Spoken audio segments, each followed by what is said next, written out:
start with. Damn it, Chris. Stop eating my shoe.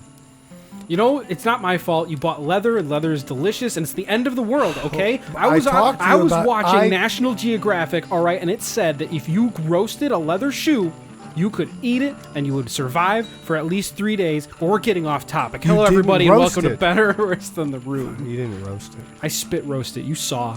Welcome back to Better or Worse Than the Room. Oh, hello. It's me, Chris, and my co-host. Nick. Hello. I'm here with We Chris. both exist in the space and time of today. And when you're listening to and this. Whenever you're listening I probably to that. still exist. Potentially it's tomorrow, but if it was tomorrow, it wouldn't be today. So where do we exist? We exist outside of time. Whoa. We actually don't exist inside of anything except for a small piece of file in the beauty of the internet. Which anyway, perfectly leads us into the movie we recently watched. Chris, what is that movie? We watched a terrible movie. Well, anyway, hold on. Before we start, yes. Welcome to Better or Worse Than the Room. I just want to explain. I'm sorry.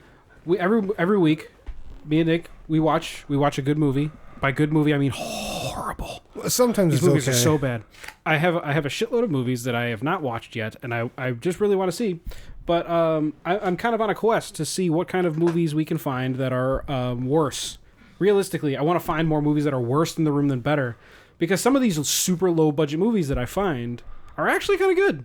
Surprisingly kind of good. Even like Dragon Ball, that one that we watched a couple weeks ago was pretty great. It wasn't bad. It was pretty entertaining. But then we get Dragonheart. That's like, I don't... Well, the second one, A New Beginning, just to specify. Yeah, but this, I think this week we knocked it out of the park with worse, at least from first impressions. We watched a movie called Metallica, a.k.a. Star Odyssey, a.k.a. Seven Gold Men in Space, a.k.a. Where do I have that one? Hold on. Oh, I have it written down. Space Odyssey. I remember the other two. Space Odyssey, a.k.a. Captive Planet. Oh, yeah, Captive Planet. I don't know. But this movie is called Metallica. It is an Italian movie that came out in 1979 and was overdubbed many times. It's one of those super shisty, like crazy low-budget sci-fi projects by some guy who was apparently... He made like 4 super low-budget movies at the time, and they all have like something to do with aliens, space. They're all space operas, but trying to bank off operas. They are. This movie doesn't have any singing in it. You don't know. No, Star Wars is a space opera. What the fuck? Why is it a space opera? Operas have singing. Hold on. No one sings in space. There's sounds. Let me look it up. They have music, but that's not an opera, man. We're gonna find out now. I've seen Italy a novel, before? movie, or television program set in outer space, typically of a simplistic or melodramatic nature. That's what I got. That's weird. I would have... Okay, fine, whatever. It's a space opera. Thank you, Chris. Get it right. Anyway, let's go to the to a better part. Star rating on IMDb. There was no Rotten Tomatoes. Couldn't find any. But this has 2.8 stars. 2.8. 2.8 stars out of 10 on IMDb. So pretty dang low, because I think The Room is 3.6. Awesome. This movie, to kind of put it in a quick synopsis nutshell. Yes. There's a group of aliens out in deep, deep, deep space, way in the future. I think the synopsis that we read said 2312, the year 2312. The year is 2312. It's right here. The great future. And all these aliens are getting together, and there's an auction, and they're auctioning off planets. And one of the planets they're auctioning off is called Sol 3, a.k.a. Earth. Or Earth. Earth, as they might say, yes. Yes, Earth. And there are 10 billion people on there, and they refer to them as slaves, perfect for any sort of little thing that they ever want. Actually, here, give me that. Absolutely. Here you go. Nick gave me I have the Wikipedia synopsis plot summary. In the year 2312, a group of aliens auction off insignificant planets, and the winner of the auction for Sol 3, Earth, is evil despot named Kress. Lord Kress, a.k.a. Waffles, because his face looks like a fucking waffle. For a moment, I thought we were still reading. He soon flies to Sol 3 in what is the first contact with beings from another planet for those living there. Oh my god, this is written so poorly. Yeah. Kress starts gathering humanoid slaves using his robot army to sell them to his evil counterparts, of which he does refer to some black people as dark-skinned units. Yes. That was fucking crazy. Yeah. Anyway, defending Sol 3 against the new owner is the kindly Professor Maury. Kindly? This dude's not nice at all. Yeah, I know. And his ragtag band of human, one of which His ragtag band of human. Oh, it says human? It says of human. His ragtag band of humans, one of which wears a Spider-Man t-shirt, absolute fact. Yes. And robot friends. Maury and his defenders set out to reclaim the planet from Kress and his cyborg army. They're known as androids, not cyborgs in the movie. Yeah, Their plan is to destroy the metal of the alien ship called Iridium or Etherium, or as I thought, Enderium. Because holy crap, you can't understand anybody. After discovering its weakness. What do you mean? After being defeated and retreating from the planet, edited. Kress resells the planet at the space auction for a profit. That is the entire plot summary and basically everything you would ever need to know. They got more out of that than I did. Yeah, yes. But Watching the movie, half of the movie. They do skip like the entire movie in that synopsis. The middle. Like the whole fucking bit.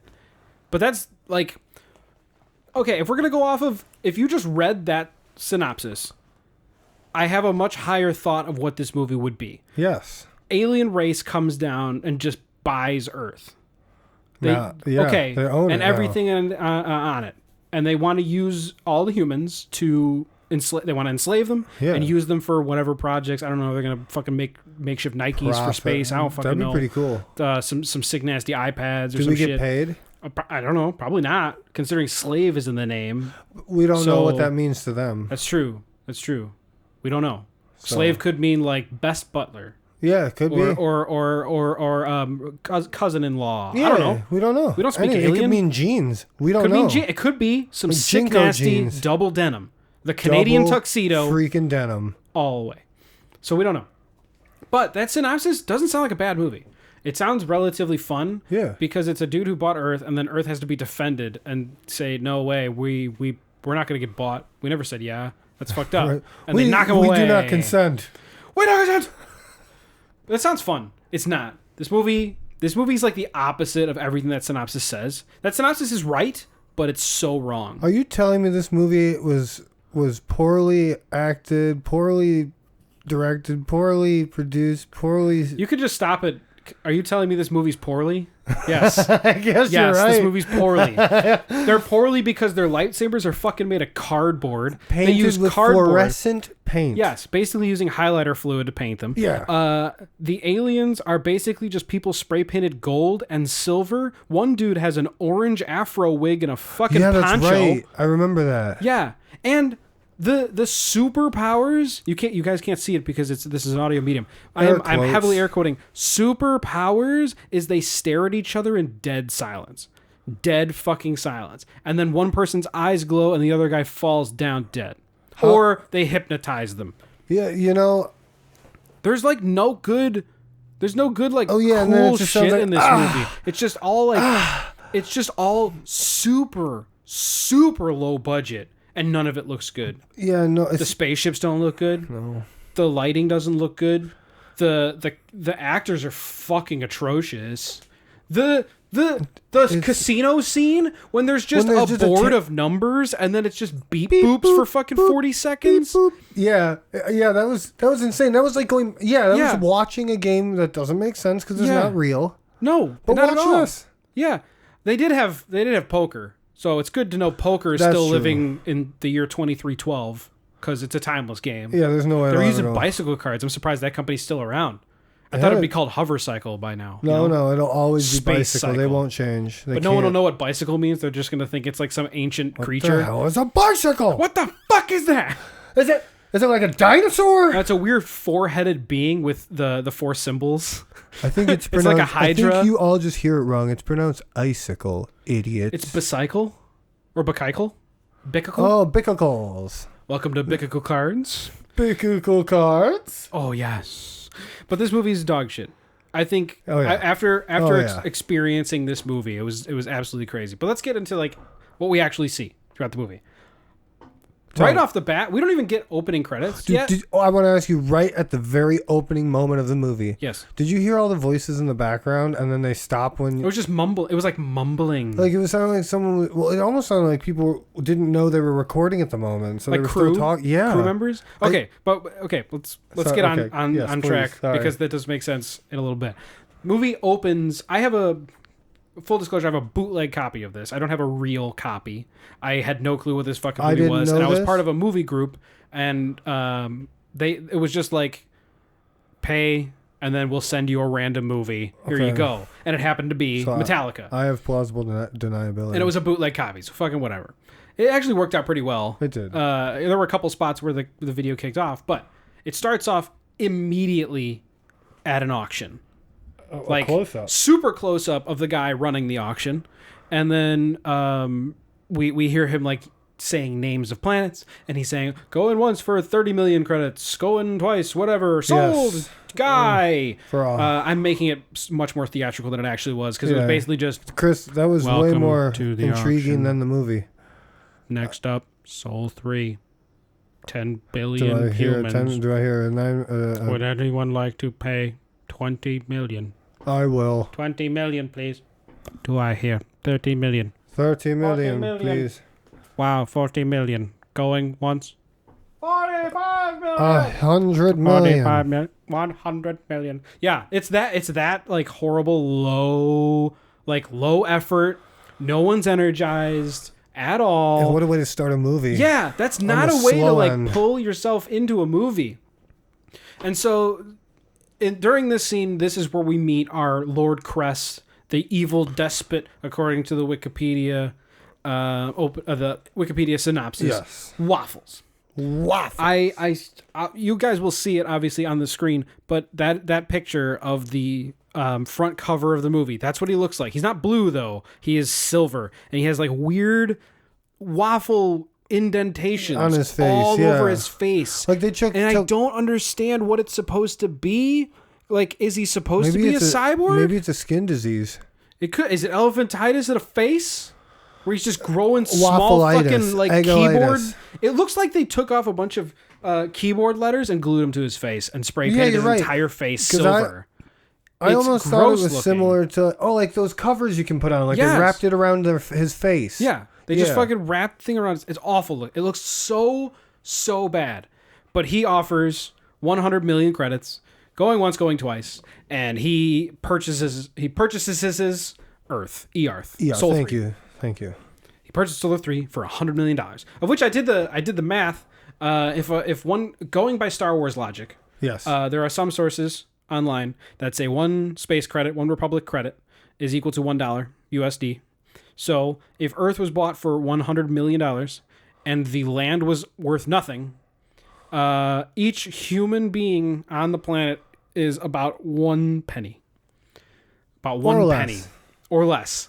That's how much human life is worth according to this. Special, according to the year 2312, human life is worth 1 space penny. even though they're the rarest commodity out Even there, though, which I have. Which when he said that, I literally wrote, "Hell yeah, we are the best."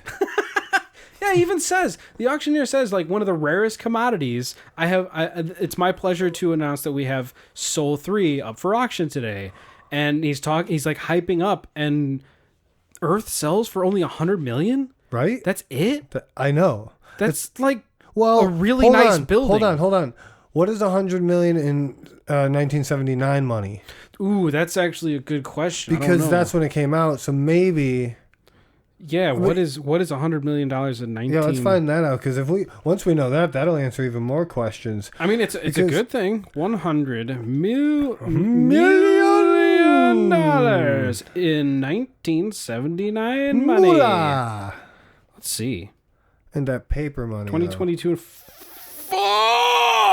Whoa, what's up? Oh, hold on. So I'm looking at Chris dude. right now, and his eyes went huge, literally. Fuck! I don't even think he can tell me yet. That's huge. So, not even 100 million. $1 million in 1979 is the equivalent of $4 million. That's a major huge change. That's a major jump. So yeah, $100 million is around 410 million. So it's quite a big jump up, I would say. So that sounds... It's still not worth, like, that still seems low for an entire planet and 10 billion lives, according to this movie. That are slaves. Yeah, 10 billion slaves. Workforce. Workforce 10 billion strong, according to this movie. That's so fucking cheap sounding. Like, I feel like you couldn't buy a country for $400 million. You can't even buy a fucking, like, large company. Yeah. Look at fucking, what is it? King Media, whatever, the owners of Candy Crush okay. make $100 million a day on microtransactions. Holy a shit. day. So 4 days of their work could buy all of Earth and every human being on it. That doesn't make any sense. Like, even in 1979 money, that does not make any sense. Yeah, 5 days. That's so cheap. 5 days they own us. Well, hey, if anything, Mr. Waffles here made out like a fucking bandit. Yeah, he did. He paid for Earth $100 million. Good business, man. Yes. And I guess one of the guys in the group just doesn't fucking like it. And oh, yeah, that's right. Cue, for no reason, a psychic battle where Waffles starts staring at some guy who kind of looks like a burn victim. Oh, yeah, that's bald right. burn victim. That weird face. And then they just stare at each other for a bit, and then music starts. Like, really bad electro music. Weird. And then they just start walking towards each other, and then they stare at each other, and then the bald man falls over dead. And then they say, okay, good job, Kress, you have the planet now. Yeah, so it was basically just a weird wizard battle in the mines. Yeah. Is that what I wrote? But nothing is spoken. No words are spoken. So I don't, That's right. like, we're not, Nothing. as the viewers of this movie, we don't know what is supposed to be going on. I can only assume there's like psychic powers, because Kress's eyes glow a little bit, which is fine. Like a fiery orange glow. Yeah, like whatever, that's I guess good enough. But I would have rather known, outside of that, why are they psychic battling? They don't say, nobody says a word before they start like staring at each other and psychic battling. So the exact opposite of Naruto. Exactly. It's like it's like a fucking a wizard battle at Hogwarts. I was gonna say, but Harry no one has Potter. a wand, so they're just like silently looking at each other.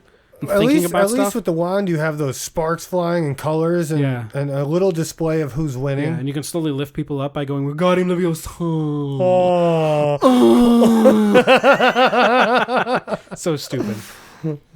But Kress wins. Hooray for Guy, who we don't know if we're going to be... Okay. At this point in the movie, before we never read the synopsis, I never read the back of the box. I didn't know if Kress was going to be a good guy or a bad guy. Oh, yeah, it took a while. We kind of went in blind. Yeah. I didn't read the back of the box at all. So, when Kress wins Earth for $100 million, a cool $100 million, we're like, okay, good, sweet. Yeah, it's cool. like, is that okay? But again, being Are called you the good guy or the bad guy? Are you going to save us or slave us? Are you going to fucking do something or you not? Save us. Don't slave us. Save us. Quick cut to what looks like the Star Trek Enterprise. Yes. Where we get a bunch of people in blue uniforms. One guy looks like Salvador Dali. There's one guy who's puffing his chest out way too hard, to the point where he kind of looks like he looks like he has a back problem. Like maybe he's got extreme Maybe that's why his hands are on his sclerosis. hips. He's just pushing it so it feels better. Maybe he's got extreme curvature of the spine, dog. We don't know. It looks like something's wrong with him because he's like pressing his chest out super far. Yeah. And is he the one with the crazy mustache? Yes. Okay, because I wrote mustache. Hollywood is his name. The guy who puffs his chest out super far is named Hollywood, and he is used. He is hypnotized so many times and just used up by the group. Yeah. What do they have to? They force him to like walk, like Dirk. The mustache, our later hero, like hypnotizes him and forces him to like bring him to an area to steal a ship. The professor, who we find out is like he's supposed to be like the leader of Earth or something, puts together a ragtag team, and he uses fucking Hollywood brain powers. He also has brain powers, yeah, but he kind of uses them up, and he's fucking like. So this Starship Enterprise thing, we're kind of like thrown into it. As we were with the auction scene, there's nothing, we're not really being told anything. Right. But we hear there's beep boops. And then some lady says, oh my God, there's a UFO. There's a thing like outside. And then it's like a toy just like flying across the screen. It was great. I swear you could see the string pulling it around like a fucking Wayne's World joke. Like so incredibly low budget. And I guess they didn't even care. They didn't even flag it. They didn't do the whole Star Wars thing where they said, hey, fucking, who are you? tell us what do you want? What are you doing here? They just fucking blow it up. Okay, hold on. In their defense, in our defense, because that's Earth, the Earth. Well, we don't even know. We don't even know who Starship Enterprise is, whose side they're on. That's right. We don't know if that they're right the away, bad guys. But in their defense, they've never seen contact with an alien species yet. How is that possible? They have a spaceship. I know. I just remembered that. That's the captain of this Enterprise thing. It's like they've been training for They this. see the UFO, of which he calls it an UFO. An UFO. This UFO. Yeah, this UFO. He doesn't know what it is, so they blow it out of the fucking sky. But they're on a spacecraft. Yeah. How the fuck did they never come into contact with any other alien Maybe race they stayed away. or anything? You'd still know they existed. How would you stay away from something if you didn't know where they were or didn't believe in them? You can't stay away from something you don't believe exists. That's true. Because it doesn't exist. Yeah. So I don't know what they were thinking. Because you'd think, if humans, for instance, us. Yes. Like, in our lifetime, space travel may get closer and closer to being a relatively, normal thing. Probably after we die, legit space travel will probably be more, a thing. Maybe there will be traveling between Earth and Mars that's cheap enough for people to be like, okay, I'm going to pay for it like fucking flying first class on an airplane. Yes. What if it's that cost, That'd be in the awesome. future? But at that point, if we have that kind of technology, you bet your ass we're sending people fucking light years away because we have the technology to go from Earth to Mars. We found out how to use wormholes. Yeah, we figured something out, clearly, at that point. So how could you not have any contact? It doesn't make any sense. It's stupid. And clearly this guy, both accepted that and immediately did not care because he says, wow, it's amazing that once humans meet an intelligent life, we kill it. We blow it up. It's what? You didn't even attempt to stop, flag him down, talk to him, figure out what he wanted? No, let's kill Nothing. They blew it up instantaneously. Good old Earthlings. And then, I guess, immediately going into full out army mode or something, military mode. Yeah. He tells his second in command, the Enterprise guy, tells his second in command, get me a full diagnosis on their weapons, what their ship's made of, who was piloting it, where they came from, all that shit. Going full out. Roswell, New Mexico style. Yeah. When, in the 60s when fucking... Yeah, when they the shot UFO, at him. crashed. I mean, weather balloon crashed in Roswell. You know, government secrets. You know, ooh. That are. Yeah, it goes all out. That part. That part seems more believable to an Earthling, but the rest of that whole situation was very confusing to me. Yeah, and I didn't understand once they shot it at the new owner, Waffles. He, as a display of strength, destroyed an entire continent in one shot. Do you remember that? That wasn't even that. But I do remember that. What did I... Oh, I wrote it down. It's right toward the beginning. I think it's right after that part. Right after we get UFO. Right after UFO. Yeah. So right after this Enterprise guy says UFO, we do another quick cut to Waffles, Lord Kress, our bad guy / good guy we don't even know yet at this point. Yes. I guess he's the Darth Vader type. Yeah. Oh, or more large or brooding thing. Oh, yeah, I see what you mean. Yeah, whatever. But I guess we cut to him and he's flying. He maybe at this point he's gotten to Earth and he's defending himself against Earthlings. I think that may be what it is. And he gets shot at. And his reaction to being shot at is to push a button. And that what does that button do, Chris? I called the mega ultra magic button. The big red button of stock explosions. Oh, yeah, because right, you did call it that. I called it the stock explosions button. Because the film, the type of film, I feel if anybody's familiar with 1970s movies, they have a certain I'm not. They have a certain blur to them. Yes. It's not super clear. There's a blur, the lighting kind of looks a little bit more fuzzy and everything looks like that. Yeah. Hard cuts to like World War II footage of explosions. Yeah, just hard, grainy, black and white. Totally different. Completely separate film type Yeah. entirely. Like different camera, different film stock, different sound. Everything crank about it was camera. different. And it was so out of place. I didn't know what he was doing because he wasn't blowing anything up in space, and he wasn't blowing anything up that was recognizably he was just Earth. causing him to vanish. But he was just blowing up stuff. I couldn't tell Yeah, you're where. right. Like Buildings. yeah, but in that's this, how do we know where he's near? I don't know if he's near Earth. Like The other all thing we is- get is a quick cut of which Yeah, the you're Earthlings right. assume I no think he intelligent said, life. Show him. I think he says something about like that's why I wrote display of strength, because I'm pretty sure he said something about showing them. But even so, even if he says that, how do we know yeah, you're as right. viewers I see what you're that saying. he is even near Earth? Last we saw, he was in bumfuck whoever the fuck knows in the middle of space at the auction yeah, because which, it how just happened. and now he's at Earth. And now he's at Earth. wormholes. So, okay, probably wormholes. Yeah, probably. It is the year 2312, so I don't know. We don't know. But we didn't, like, it's hard to tell where he is because all we get are, like, interior shots of him and a wall. And close-ups. And close-ups. There's a shitload of close-ups in this movie. Fuckloads of close-ups.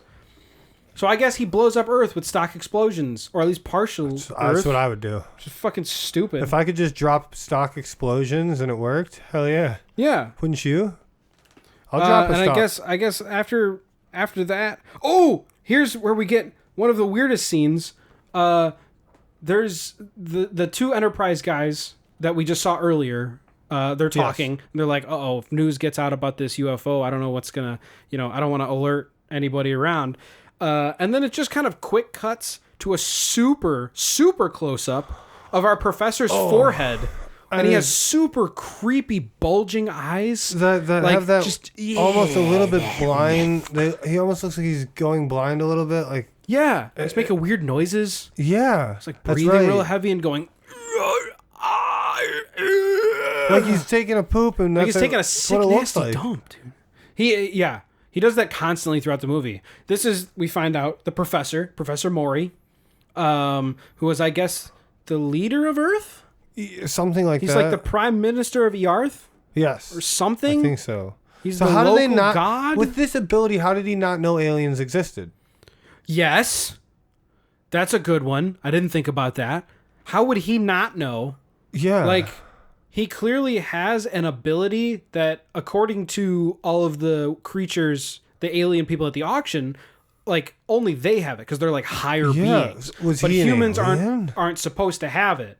And later on, we find out that Kress like senses that power in Yes. Maury, and that's like how they start fighting. Yeah, even though that's even though right. their mental battles are basically a woman laughing and then Kress yeah. staring at the camera, and then it cuts to Professor Maury staring at the camera, and then it cuts back to Kress staring at the camera. And Professor Maury sounds And then like he that's was the end of jerking the off scene. while laying on the ground. Yeah, and then he starts grabbing his forehead and sweating profusely.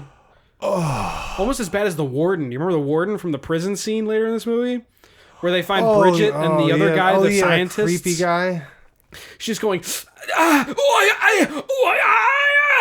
Yeah, and by the way, I want everyone out there to know that people make creepy fucking noises. I want in this. everyone out there to know that was almost an exact recreation of the sound we heard in the movie. Oh, I'm re-editing this movie. It'll come out. Don't worry. Okay, You'll see good. it. You'll get to hear what he just.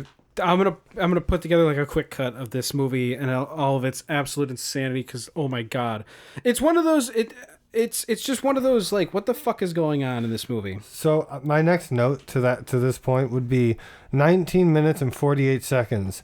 We have a gambling table and a cheater. Yes. And then I don't know who anyone is or what the hell is going on at all. Yeah.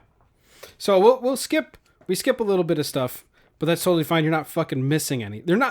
Nothing's being missed. Literally nothing being nothing. missed. We get a close up of Crowley. Like I called him Aleister Crowley because he has like this right. giant like Dracula cape thing. That's right. And he just yeah. looks like one of those like typical Satanist looking fucking creepos. But we basically see him purely to know that He is on Earth and he has powers. So he can protect us. That's pretty much it. Oh, and he has an R2D2 trash can bartender robot named That's Jeeves. right. That's right. I remember when he showed and up. he beat Boops. So that's pretty cool.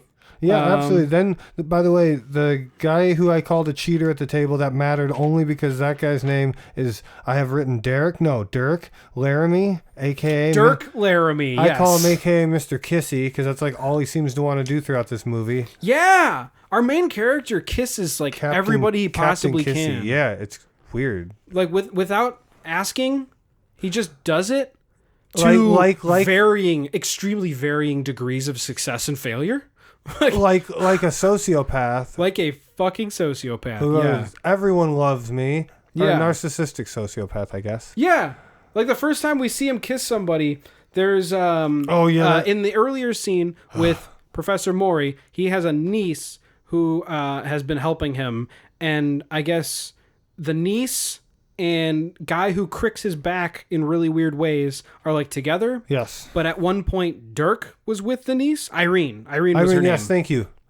Dirk was with Irene. Yes. So when they meet up again later at the casino, When she's coming there to find him for this Nick Fury gathering style of finding people. Professor Maury knows the aliens are coming somehow, even though apparently fucking Starship Enterprise doesn't realize that aliens exist, but Professor Maury does for some fucking reason. And he hasn't I guess it's told because anyone? he has sight beyond sight, like the Thundercats or something. So Okay, I'll give him anyway, that. Professor Maury knows he has to get a group of people together to protect Earth, and the niece is going to help Irene. She's going to help because she knows Dirk Laramie from the past and can get him to come over. There's a couple other people we find along the way, but the first time we see Dirk meet Irene, he pretty much like immediately goes in for a hard kiss. Gives her a kiss, by the way. This is one of like the hardest things to watch, Except that because it Neil was Breen legitimately creepy. Yeah. Of the kiss scene. That kiss scene is terrifying. I'm going to read what I wrote so we all know. He leans in to kiss. She does not move and keeps her eyes open. And it is very uncomfortable. Like literally, by the way, he holds the kiss for a good couple of seconds. Yeah. And her eyes are open and she doesn't even look around. Just dead stare.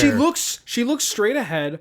You can see all the color in her eye. Everything. You can see white above. It's like she's making eye contact with you. Yeah. But she's looking through. Yes, thank you. And there's like a blazing red light shining on her.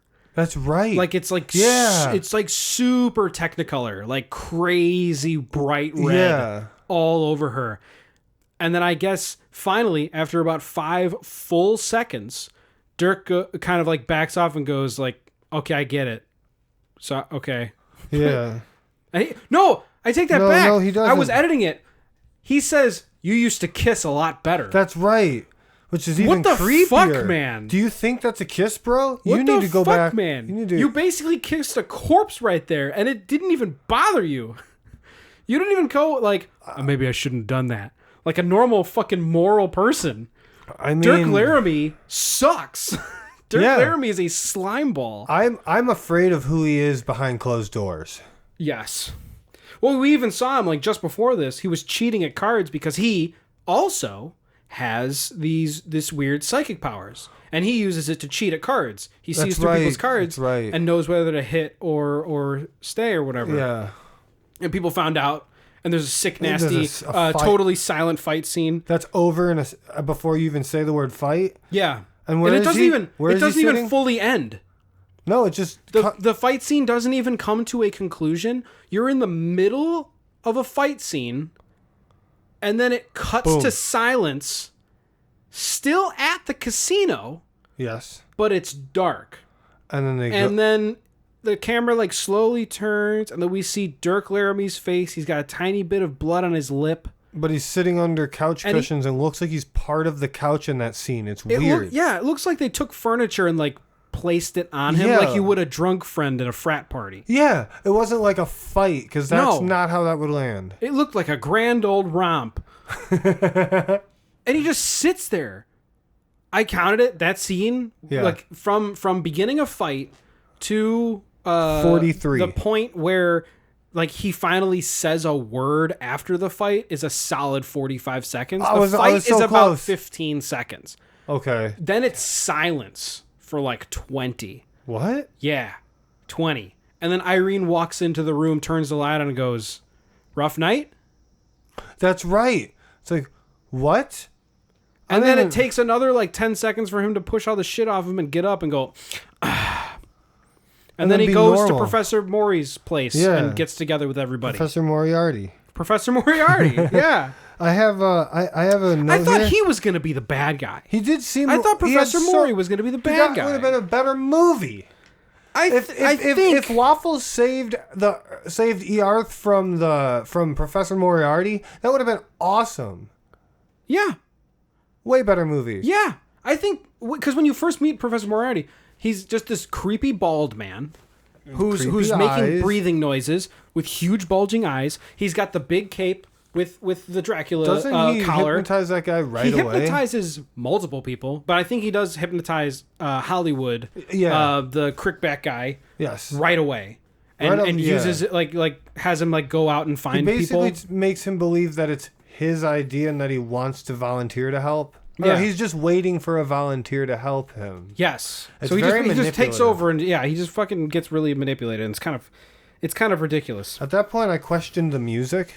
The music was nuts. I couldn't. The music throughout this entire movie was obnoxious. Yeah, Chris? What music is this? It's like a faux Disney knockoff with hints of like old cartoons.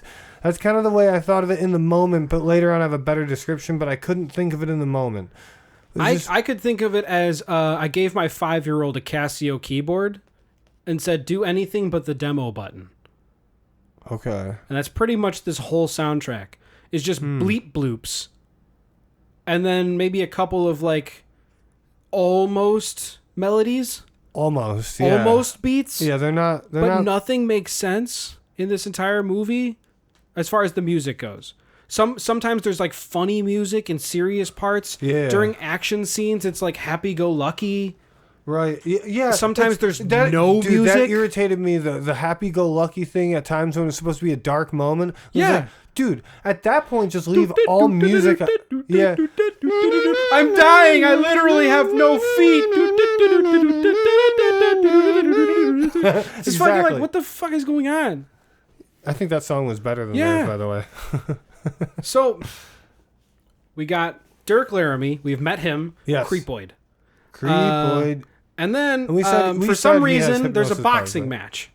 Out of nowhere. There's just a boxing match. There's a human, a small, lanky human, who's fucking soaking wet, 110 pounds, 120 pounds.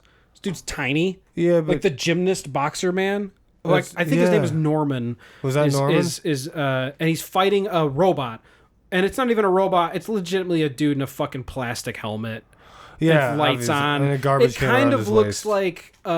It kind of looks like a Doctor Who like rejected. I haven't seen enemy. This, so I don't know. It just looks bad. Okay. It just looks like a really crappy like. Yeah. Oh yeah. Oh, this would probably be on Sci-Fi TV for like one day or like even maybe like a straight to TV movie or something. Straight to commercial movie. Straight to commercial movie. Yeah. Straight to Betamax. Straight to Laserdisc. the something fucked up. Something nothing. Straight to HD DVD. That's great.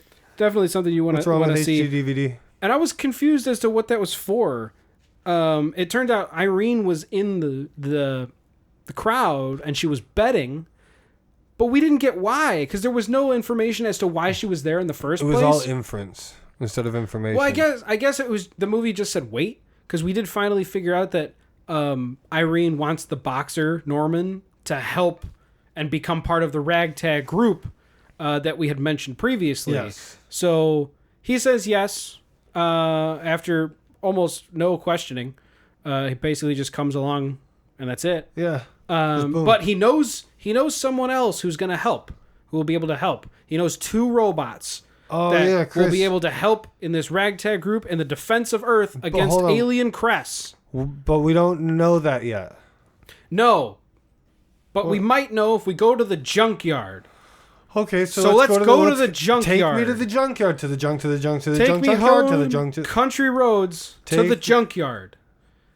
Take me Quick home. cut to junkyard. Junkyard. I feel like I feel like I'm not even exaggerating when like the way we're talking about this movie isn't. You're missing nothing. You're missing nothing. No, these scenes are basically like mismatched, like portions of a film smushed together. That's why those other 4 films, maybe he just took parts from those. Maybe he did. We haven't seen the other ones, but it does feel like everything's a non sequitur. Yes, like nothing really flows with each other. We're just kind of seeing a series of scenes. Yeah. So check this out. Like it goes. Dirk has hypnosis powers like Professor. Yes. And then the next note: Man versus Robot 3350 deathmatch. Ref hit a lot. Yeah, during this entire boxing match between Norman and this robot, they're beating the fuck out of the referee. Like on purpose. It's like wrestling. Yeah. But it's a boxing on purpose. Match. Yeah, I gotta say, I think throughout this entire movie, the only positive thing I feel about it is that the boxing match wasn't bad. No, it wasn't. The boxing match was the most entertaining portion of this entire movie. It was the most full of energy. It had a not a narrator, an announcer. It had an announcer. It had a referee. It had jokes because they were punching him and they were messing around like slapstick humor. You didn't know who was going to win.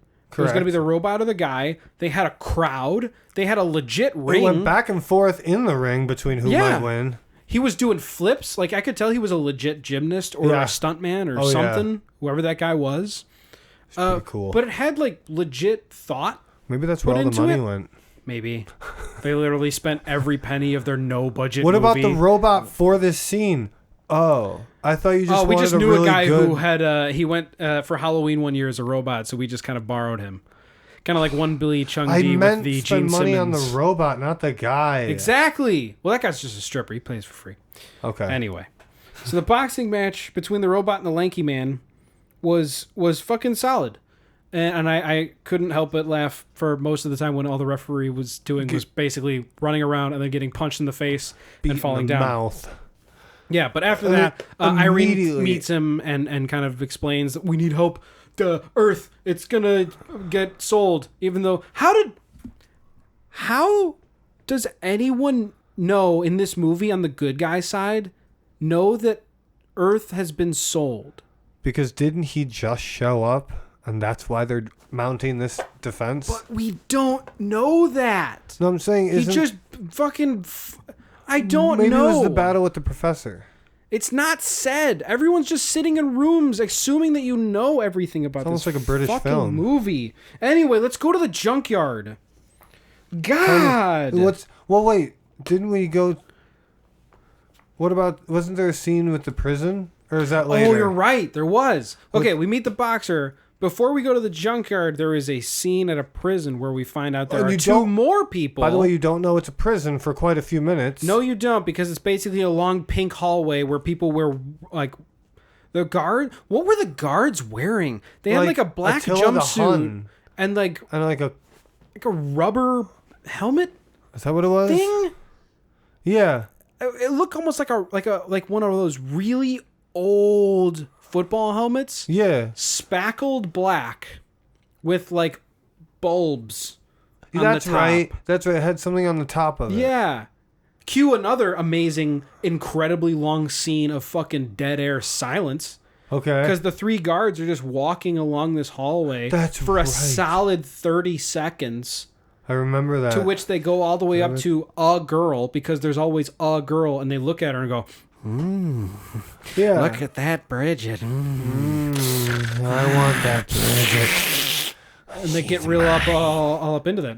And the creepy guard that says that, relieves the previous guard of his position and does right away open up Bridget's cell, and she is immediately hot to trot, down for the dirty, seductive, ready to mingle. But of course, ooh, that Bridget. She was actually just double crossing, because what she actually did was distract him and then open up all the cells. So all the prisoners got loose. How dare which she? Was we actually have rules in place fun. for a reason. Yeah. That scene was pretty fun, though. It was. Because I was like, at first, I was like, what the fuck is she doing? That makes no sense. Why would they write her like this? But I was like, oh. Now it makes, she was being the distracting to get people out.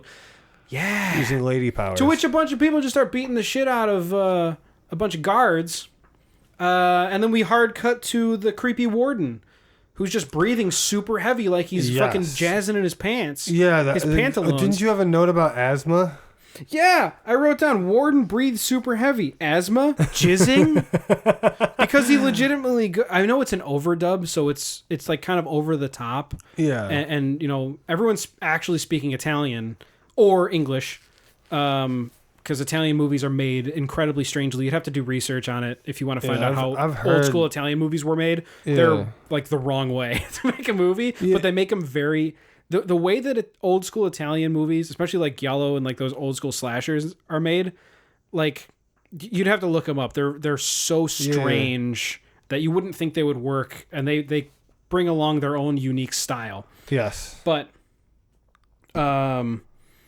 everything is overdubbed. So they got a guy who I guess just really loved to breathe heavy and would go like, that's called good acting, Chris. You're a great actor, and I want to hire you now. Yeah. Oscar award-winning actor. Chris, I have a note. But that's what he's doing for the entire time. He's just like yelling loudly with breath. I have a note right here that says, what the hell is going on? What the hell is going on? I think I actually counted, and I think I wrote that upwards of 6 times. I thought it many times. I just wrote it because I was like, what the fuck's going on? Yeah. It looks like the warden, as he's breathing super heavy, is meeting with Dirk and the boxer. Who else? Who's Dirk with? Dirk is with somebody at the warden's place. Yeah, but isn't it like a Hollywood? Is that who he's with? He's with Hollywood, the crickback guy. Are you sure? I think so. Okay, he's with somebody. They talk to the warden because we find out that Bridget, the girl, and another guy are super smart scientists, and the professor needs them because they're crazy fucking smart. And in order to deal damage to the alien spacecrafts that are coming, because they're made of iridium, etherium, inderium, whatever the fuck they're made of, we need to figure out something against that as like a countermeasure. And the only people who can do that are these two people. So Dirk Laramie hypnotizes the warden because obviously if you have a cheat code to the world, you're going to fucking use it.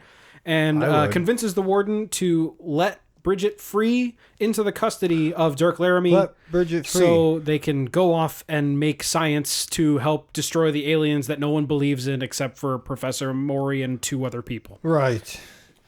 Doesn't make any fucking sense. Right at this point, I think it's right about this point, I wrote 44 minutes and 15 seconds. Chris says, and I quote, "What the fuck is this?" Surprisingly, I was thinking the same thing. Yes. Curiously, I haven't missed anything writing this.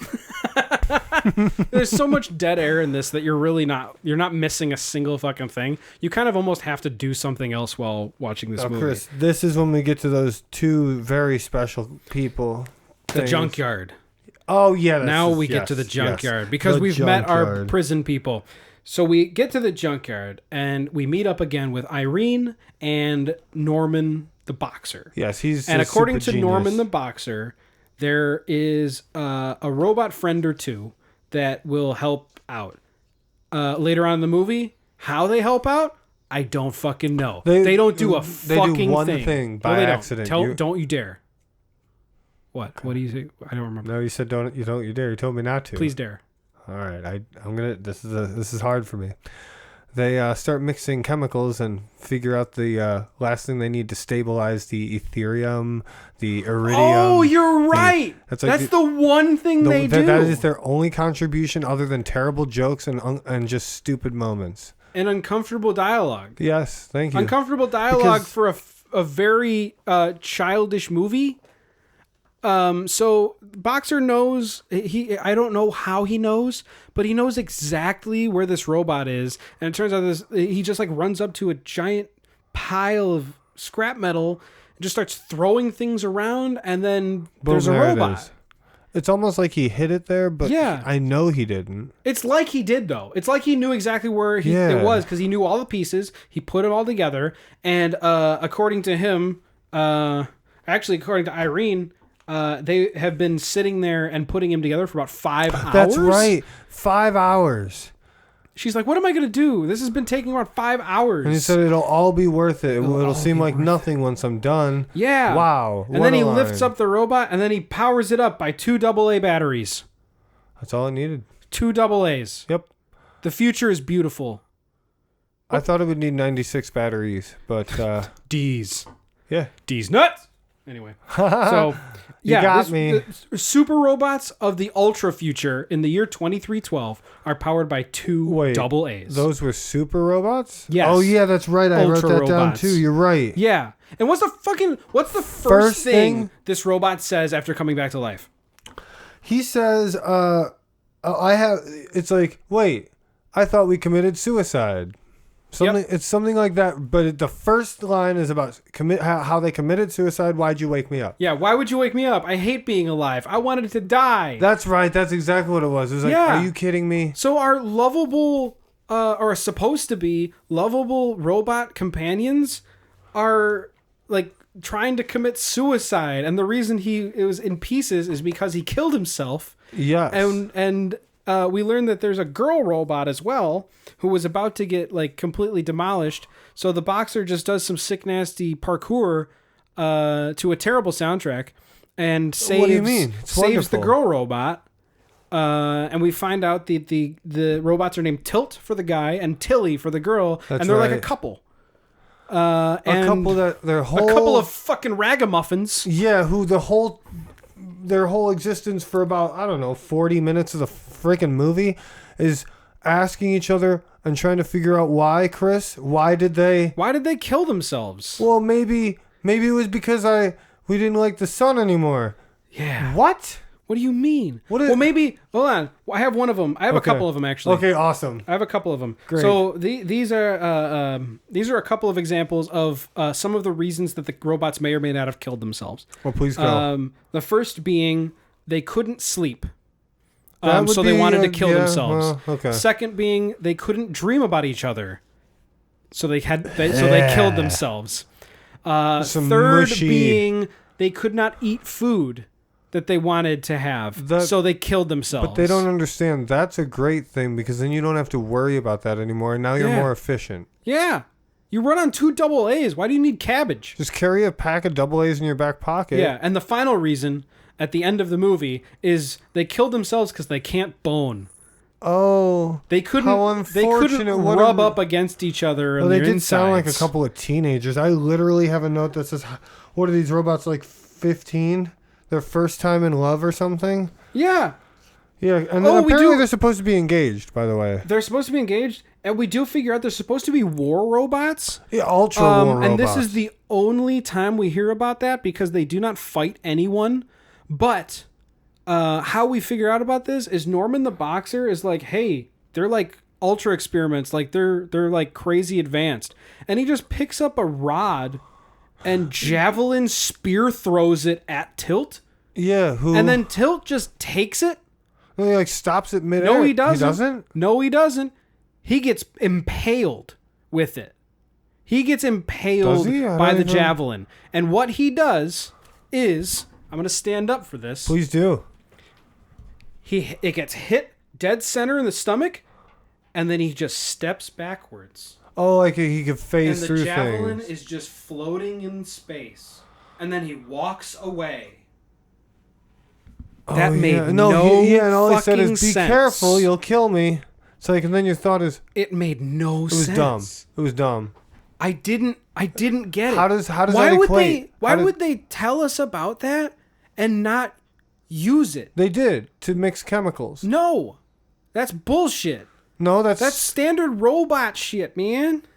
No, it doesn't make any sense. Meanwhile, what the hell Waffles is going crazy and has picked up 24 loads of slaves from Earth. Hell yeah! Which ones? All of them. All of them? Japanese ones, white ones, black ones, brown ones, green ones, purple ones. And what about the discolored ones?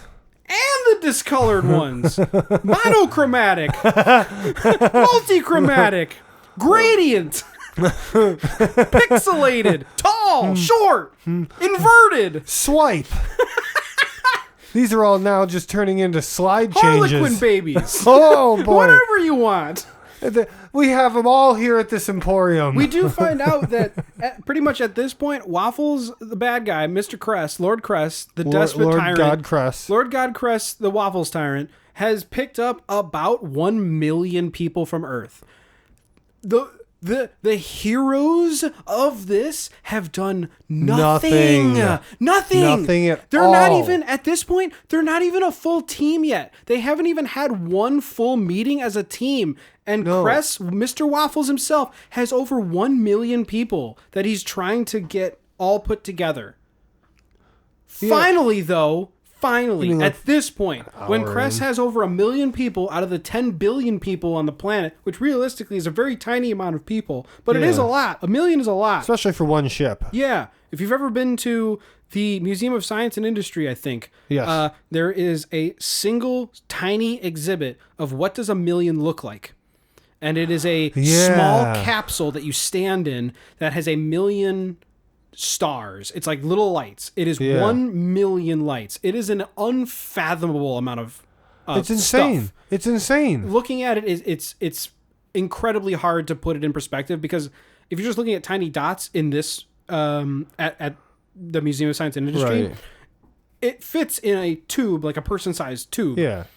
But if you translate that out to like human bodies, like I don't know if there's ever been stadium doesn't even fit 100,000 people in most cases. 70-some thousand. Times 10, like shitloads of people. So like finally, like a NASCAR event. Yes. Finally, though, our group is getting together and they're going to fucking make up a plan. They're going to make a plan. To do something and actually get this shit done. This is kind of when we start learning what the Iridium, Etherium, and Derium is, whatever it's called, because it's called 3 different things, depending on what version of the movie. I'm going to call it Enderium because that's what I heard. Okay, you heard Etherium. I don't know. It's some Yanni Laurel thing. I'll change it every time. Just blue dress versus yellow white dress. Fucking garbage. Duct tape or not. Duct tape or duct tape. Anyway. What do you mean? So they start talking. They want to create a kind of like anti-Etherium or anti-Enderium weapon to melt away these enemy starships that are going to be coming, because if we have a good weapon against them, they're going to be like, oh, we're not going to fuck with this. There's no point. They can defend, because they think that these evil aliens think that they have the most amazing technology, and then we're like cavemen basically. We're just Neanderthals with thick old brows with some sick, nasty stone clubs. Utanga. Spongegar fui fui. Petgar fui fui. Squawg. Yeah, we have giant snails just wandering around like we've got fucking nothing. But no, we're actually, as humans on Earth during this movie, fairly complex, aside from those idiot Star Enterprise people that know absolutely nothing. Even though it's their damn job to know something. We do get one awesome... insane thing from the robots during this entire scene, because now that they're back at Professor Maury's place, Moriarty, Tilt and Tilly see Jeeves, the R2-D2 robot trash can. Yes. That's a bartender. And they say one of the most ridiculous things I've ever heard. They said that Jeeves was a cave robot that was not worthy of life. Which that is insane. But that led us into our next thought process, which was that this movie is full of a bunch of classists. This movie is I think one of the themes of this movie is classism. It has to be. In the beginning, Professor Maury is talking about himself and his powers and some of the people that are on the planet, and he's basically saying like the most powerful people make the rules, everyone else is fucked. My tallest the tallest people alive will be the only people alive. But Tilt and Tilly being like, oh, look at this fucking cave robot. Yeah, it's still a robot. It's still one of you. It's still one of you. Yeah, you're both made of fucking steel and beep boop shits. Like just because people. He can't speak English doesn't mean that he's less of a robot. You're both robots. You both probably run on double A's, asshole. Yeah, but we're smarter. That's the whole point. We mix things together sometimes and then think about suicide. Right? Because we're smarter than you. Chris, 1 hour exactly into the movie. It's the worst fight scene that I have seen since Astra. Oh, I have that in giant letters. Worst fight. Yeah, I wrote worst fight scene since Gone with the Wind because there are none in there. Yeah. So, we, after the team gets together, they kind of figure out what they need to do. The scientists go off in science. Yes. But while they're talking, while we're getting all this together, we find out, finally, epic confirmation that Kress is on Earth because he sends his legion of coconuts. Oh, yeah, his legion of, they call them androids, but these are basically... if anybody's seen Ned's Declassified School Survival Guide, yes. They are basically just tall albino coconut heads. Yeah. They have that emo Phillips hairdo. It's all white. They wear white outfits and white shoes. They have white face paint. What do they call them, androids in the movie? I think they're called androids in the movie. They split asexually. Oh, yeah, I have they that. Split like fucking bacteria cells. Coconuts can asexually reproduce, ? Wait, androids do that? Yeah. Pieces of metal can split to multiply. It's weird. Yeah. It was done like interestingly. Like they had, I think how they did it was they filmed one guy and they had a mirror to make it look like he was doubled. Okay. And they kind of moved the camera to make it look like he was separating from himself. It was separated from himself. You must separate from himself. It was interesting. I've never seen a movie pretend that robots split like fucking amoebas. Yeah, it was like it was very under what very universe's strange. Logic could that even work? Yeah, except maybe Star Kid. So these coconuts, so these coconuts surround the base. How they found out that this was the place, I don't know. But Irene, the niece, leaves. And she gets kidnapped by all the coconuts. And a couple of our people come out. The boxer comes outside. Yes. Dirk comes outside. Dirk Laramie. The robots come outside. And they see, holy shit, there's a bunch of people around. And they start fighting. But their fights are a flashlight. Yeah. Pew, pew, pew, pew. Just a flashlight. Pew. We were able literally to make those turning noises. On and off It a flashlight. looked like a laser tag gun. I wrote, is this laser tag with cardboard swords? Yes. And even the sounds were like, it kind of did sound like, boop. Yeah. Boop, boop, boop, boop. Like reject Galaga noises. Yes. Beep. Whap, whap, whap. That's like a guy sat there going, boo. No. He's just playing a Namco cabinet and just recording sounds. Probably.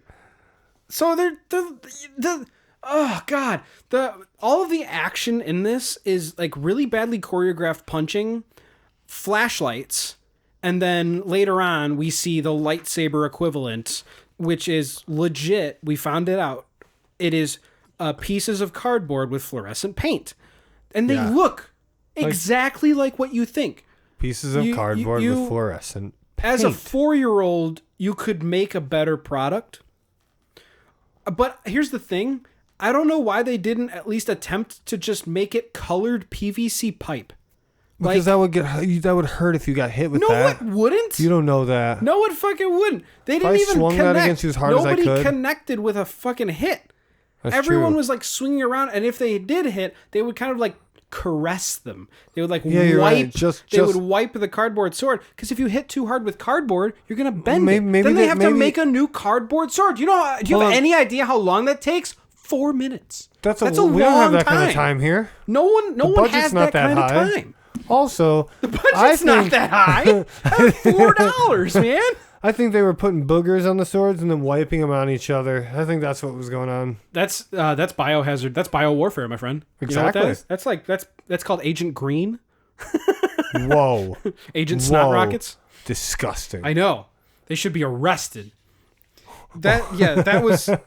It was one of the worst because it was legitimately just a bunch of people in white. I don't know. I can't even really describe the outfits of these coconut androids because they just kind of look like spray painted silver sweatsuits almost. It looks kind of like. I know, and then they kind of all, for some reason, either the way they sounded or something about them reminded me of a bunch of like grandmas in white suits. something about them made me feel like they were grandma-like. A little bit. Just like old grandma-ish looking people. And I guess there's too many of them. Way too many of them. And out comes the scientist man, who I cannot remember the name of. Bridget was the girl, but I can't remember the guy's name. Right. He comes out and he has pills. And he gives everybody a pill. Drugs. And my immediate thought is, what the fuck? I mean, if you're going to die, you might as well go out wasted, I guess. And the boxer passes out almost immediately. Before he even swallowed the pill. Pretty much. It was almost instantaneous. Like, if he was any sooner, the pill would have had to hopefully land in his mouth as he hit the ground. Yes. It would have followed him down. I was confused as to what that was for, and it turns out that pill, I guess, was very quickly made and makes it so your body doesn't seem like it's alive. It's like you're dead. I guess it slows your heartbeat or whatever it was. The stuff from the apothecary in Romeo and Juliet. Yeah. It doesn't kill you, but it looks like it. It makes you stronger. Yeah. Since the incident. Anyway. I said we don't talk about the incident. According to the people in the movie, the pill removes the sense of life so they could avoid capture. Because if the robots don't think you're alive, they're not going to do anything. So they leave. But they do take Irene. They kidnap Irene. Come on, Eileen. I don't remember the lyrics. You caught me off guard. Yeah, it's about jizzing on her. And why'd you have to ruin that the coconuts are taking her to Kress's ship. So we need to find her. They need to. We're gonna find her. We're Mr. Bush, what are you gonna do about Katrina? We're gonna find her. And we're gonna bring her to justice. Well, we gotta find the coconuts and we gotta bring them to justice. Oh, those bastards! They the guys get together and they go and find him, and the professor assumes they're gonna go straight to Kress's ship, and he uses his super awesome mental psychic powers to ground his ship, all sorts of Star Wars style. Oh yeah, and Kress feels it. He knows it's there. I feel a presence Star Wars. I haven't felt since the auction. Since that time at Chili's. Since the incident. Since I was thrown into the lava pit. And here's where we right after we find out that the professor can use his psychic powers to ground the ship. That's where we see the coconuts splitting and multiplying and all creepy. Okay. So now that the ship is grounded, we can actually get there, and we can hopefully save our precious niece Irene. Because, yes, even though he has millions of people, we only care that Irene was taken. Was it Irene who was taken? I thought the professor was taken and she went after him. Irene? Okay. I now know where I fucked up. They didn't take Irene. They hypnotized her. Because later on, she is kind of like awake with the professor, and she like stuns him and kind of allows the coconuts to come in and kidnap the professor. That's what it was. So she was kind of like helping, but she was hypnotized. So it seemed like she was the bad guy. Right. I wrote down Irene shoots the professor. Irene works for Waffles. Yeah, so allows the professor to be kidnapped. Because I definitely thought, like, throughout this entire movie, because this would have been cool if Irene actually worked for the bad guys and was, like, fucking everything up from the inside. That would have been amazing. But it wasn't the case. Wasn't the case. No. She just got hypnotized. And we found out you can break hypnotism by shooting someone's bracelet, because that's what Dirk does.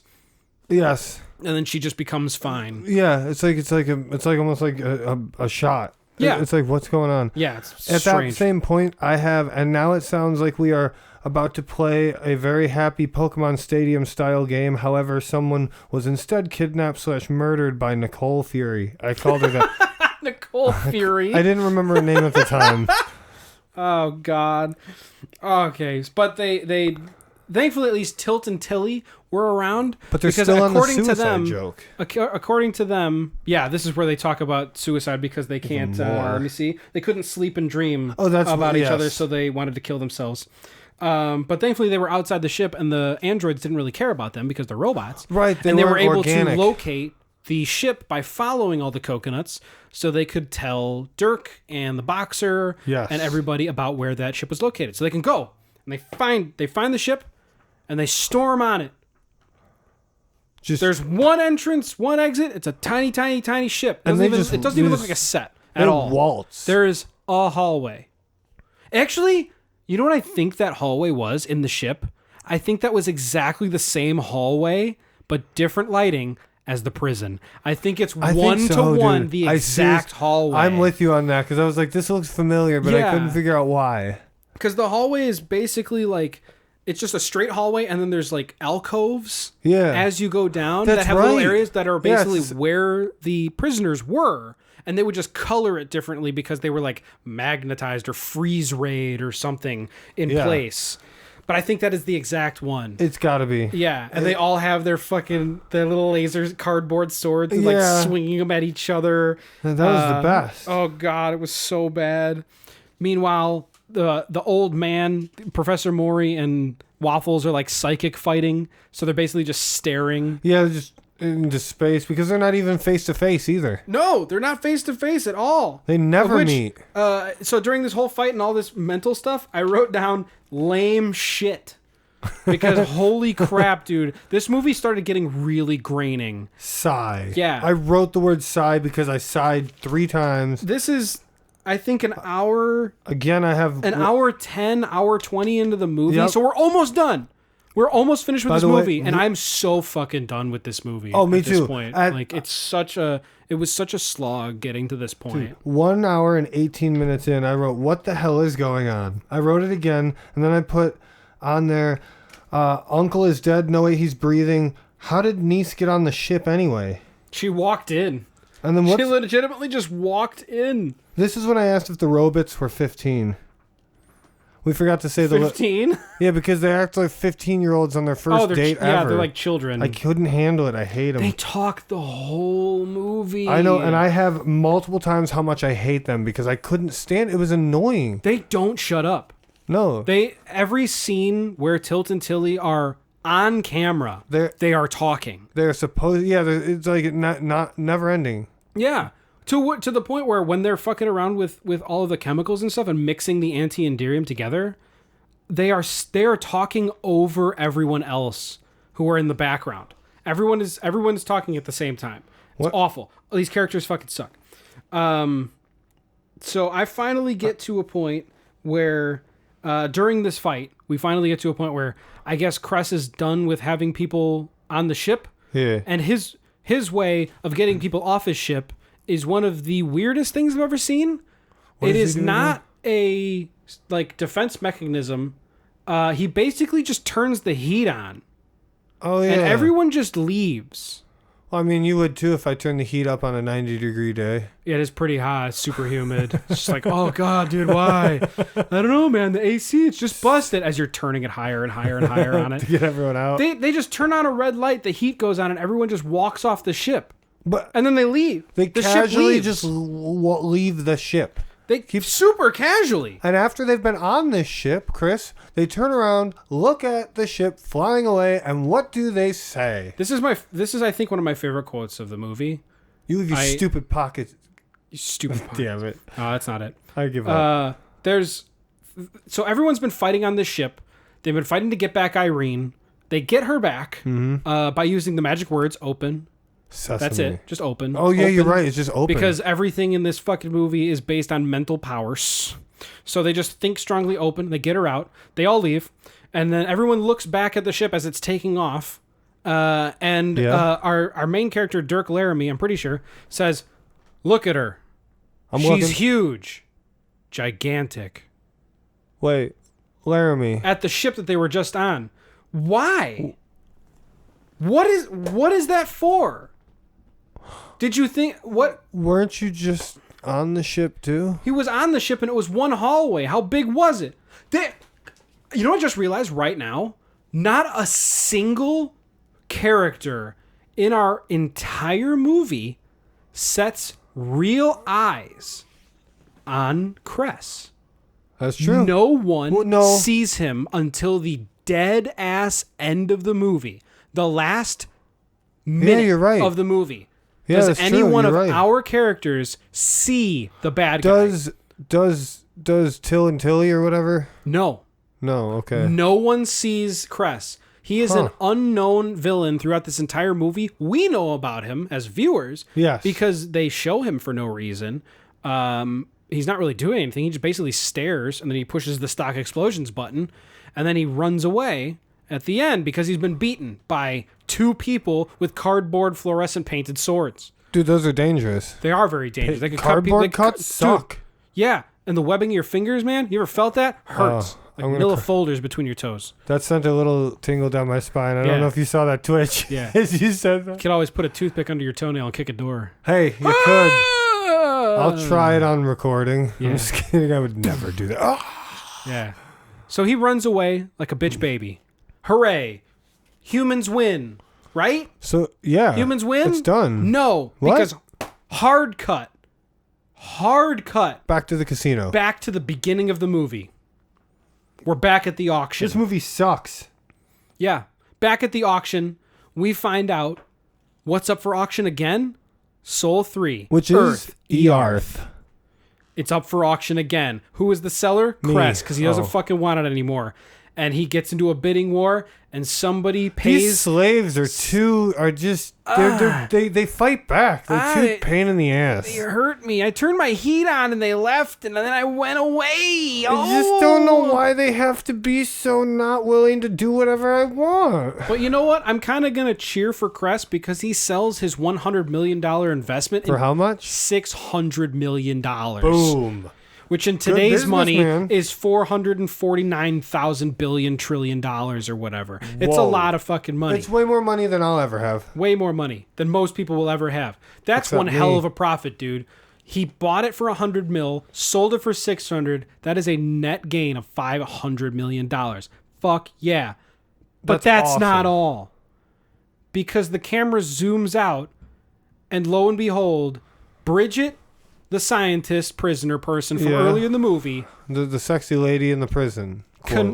Convinces Kress to go half and half.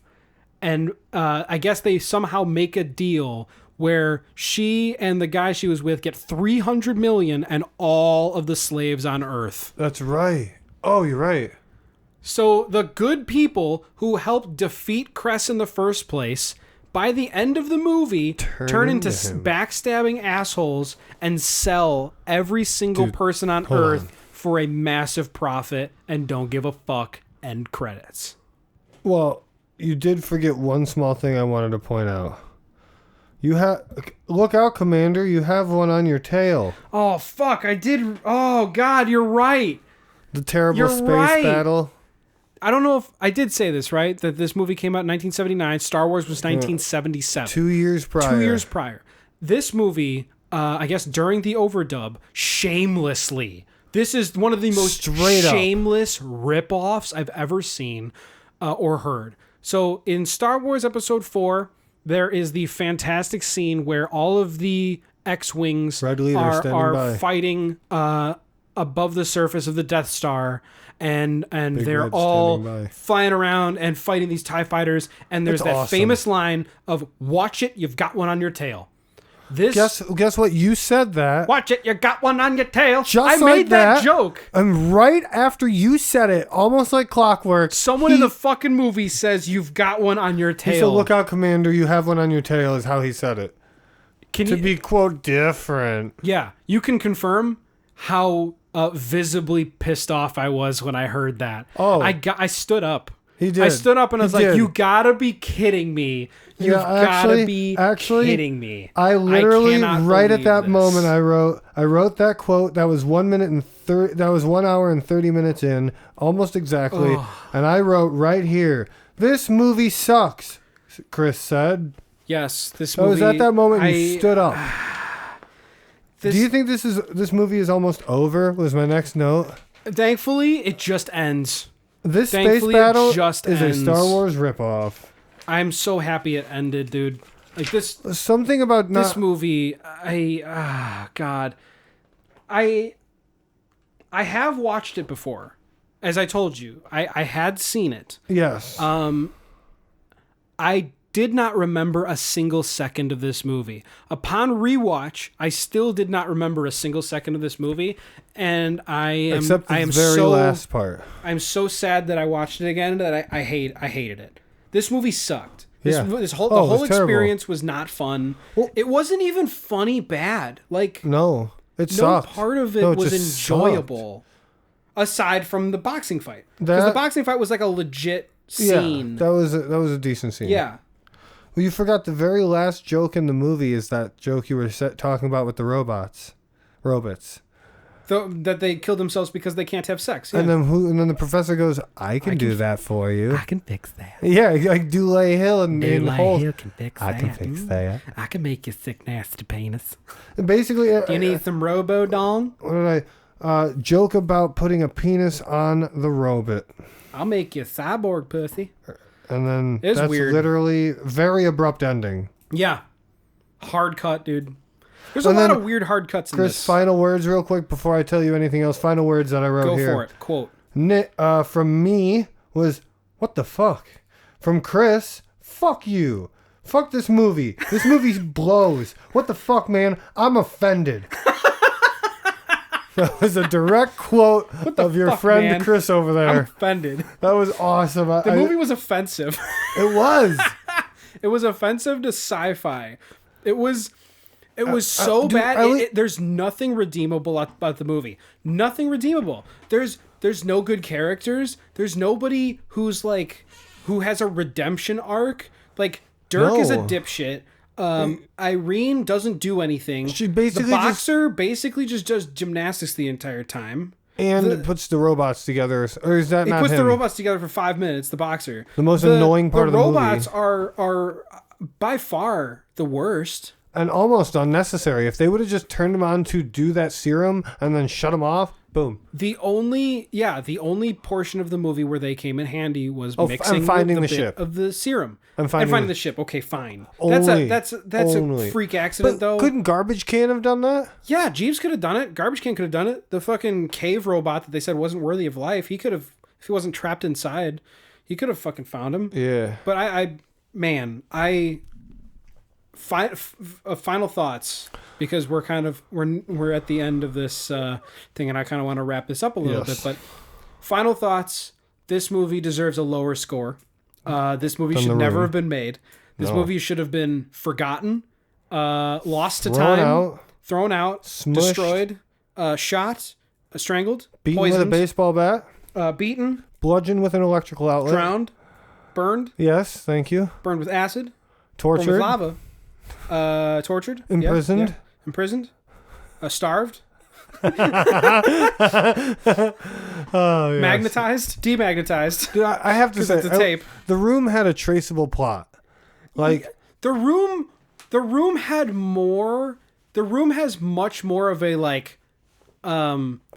curiosity factor, where even if you don't understand what's going on, you're intrigued to know what's going to happen next. Yes. There's always a want to know where this is going. Yeah. Whereas this was like a series of non sequitur scenes that eventually led to an end credits. Which made it be one of those movies that instead of I want to see where this is going, the only thing is I want to see the credits start going. No, I just don't want to watch it anymore. That's my point. Yeah. Like you want them just to go. Just done. Yeah. Abrupt ending, credits. This is the best part of the movie. Thank you. Yeah. The end credits, or the best part of the movie was me hitting rewind on the tape and putting it back on the shelf.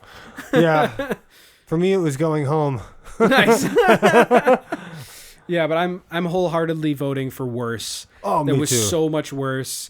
I thought about it for days. A -3.5 I gave it. I think this deserves a 0.1 on IMDb.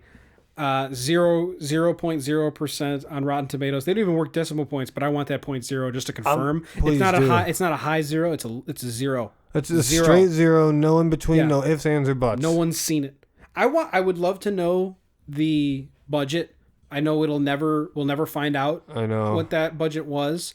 I have a feeling under 10 grand.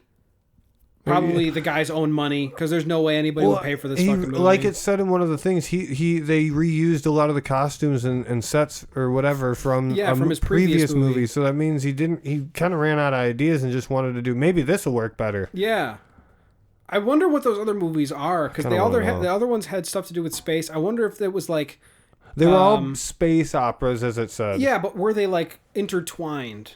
Like, were there similar characters? Was there a similar plot point? Was there like... I feel like were some of the characters in this movie in the other movies? I think it was just different variants of the same idea he had, and just went with it. Like, this is one of the versions of the idea I had, and so is this. I don't know which one's better, so why don't we do both? I have all the stuff already. Yeah, we'll just film them all back to back and release them drive-in movie theaters. So then maybe that's why there's so many weird. That's why a mishmash.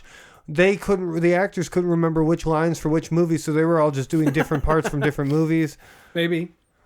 I could easily see this as a drive-in movie theater movie, where who gives a shit what the movie is? You're probably going to make out with your date. It's 1979. Yeah. Whatever you're going to do.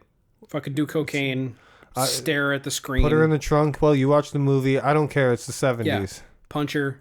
It's fine. It's all fair game. Every once in a while you slap a woman. Yeah, slap her. Open-handed. It's okay. Just give her a slap and then she'll listen. Come on. It's cool. That's fucking James nasty. Bond says 50 no's and a yes means yes. That's Bond. He's a whole different kind. That's true. But I think that's it. I think that's agree. it. I can safely say no one should ever watch this movie. No, but do watch but The you Room. know what? I at least thank you for listening, you know? Yes, we Thanks really for appreciate checking this out. If you're still here at this point, by the way, that's what we should say. Oh, they're not. There's no one. They quit within 2 minutes. I bet, but if for some reason you stuck with us this whole time, you just won 5 golden stars, because that's significantly more than this movie. Yeah, 5 gold star stickers. Yes, but we're not going to send you buy them yourself anything. And put them on your forehead. Thank you. Know that they're from us spiritually. Yes. You deserve them. You know who you are. You deserve those 5 stars. But thank you for watching. Honor system. And thank you for, or more importantly, thank you for listening. Yes. It's not really watching anything. There's nothing on screen.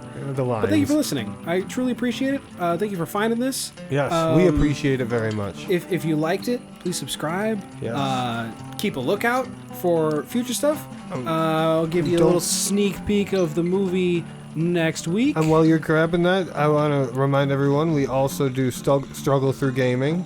If you know about that. If not, it's our gaming channel. Me and Chris just hang out, play games, and kind of do what we're doing now, but with a little bit less focus. With games, yeah. So just if that's your jam, if that's your jam, check it out. I'll have a link in the description. But next week we're gonna be watching Beaks.